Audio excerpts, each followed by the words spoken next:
Stars बनाने वाले खुद करण जौहर परेशान हुए स्टार्स की फीस से इतने ज्यादा कि अब अपनी कंपनी का एक हिस्सा दूसरी कंपनी को बेच रहे हैं। करण जौहर अपनी कंपनी धर्मा प्रोडक्शंस का एक हिस्सा सारेगामा को बेच रहे हैं। रिपोर्ट्स के मुताबिक कंपनी में आखिरी राउंड की मीटिंग भी हो चुकी है।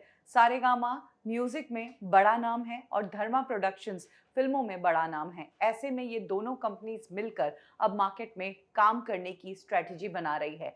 लेकिन धर्मा प्रोडक्शंस को आखिर अपना हिस्सा बेचने की जरूरत क्यों पड़ी, इसके लिए कुछ रीजंस सामने आए हैं। पहले धर्मा प्रोडक्शंस ने फॉरेन कंट्रीज के बड़े प्रोडक्शन हाउसेस के साथ फिल्में बनाई। ये फिल्में सुपर फ्लॉप रही, जिसमें से एक फिल्म कलंक है और दूसरी लाइगर है। धर्मा प्रोडक्शंस इन फॉरेन कंपनीज के साथ और भी दूसरी फिल्में बना रहा था, जैसे कि तख्त, दोस्ताना 2। लेकिन करण की पिछली फ्लॉप फिल्मों के कारण इन कंपनीज ने अपने हाथ खींच लिए और धर्मा प्रोडक्शंस की ये फिल्में बनने से रह गई। इसके बाद धर्मा ने सलमान खान से बात की। सलमान खान के साथ भी द बुल फिल्म बनाई जा रही थी, लेकिन ये फिल्म भी अटक गई। ऐसे में धर्मा प्रोडक्शंस कम बजट वाली छोटी फिल्में बनाने लगा और उन फिल्मों को थिएटर में रिलीज करने के बजाय ओटीटी पर रिलीज करने लगा।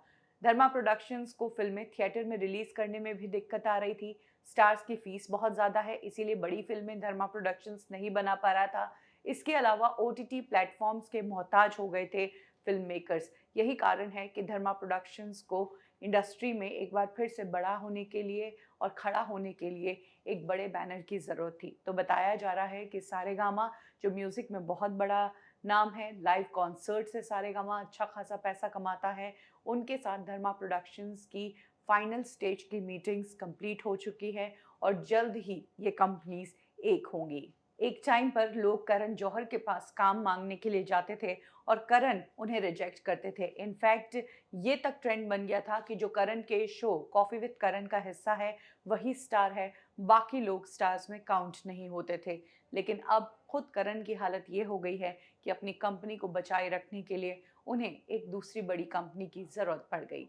इंडस्ट्री में अक्सर ऐसा होता है जब दो कंपनीज मर्ज होकर एक साथ काम करती है। ये इंडस्ट्री का पैटर्न है। लेकिन करण हाईलाइट इसलिए हुए क्योंकि करण हमेशा धर्मा प्रोडक्शंस को एक अलग लेवल पर दिखाते थे और अपनी कंपनी को सबसे बड़ा दिखाते थे, जो थी भी। लेकिन इस तरह से धर्मा गिरेगी ये किसी को नहीं पता था। हालांकि इन रिपोर्ट्स में कितनी सच्चाई है ये कहा नहीं जा सकता है। कुछ लोगों ने इस बात को कंफर्म किया है।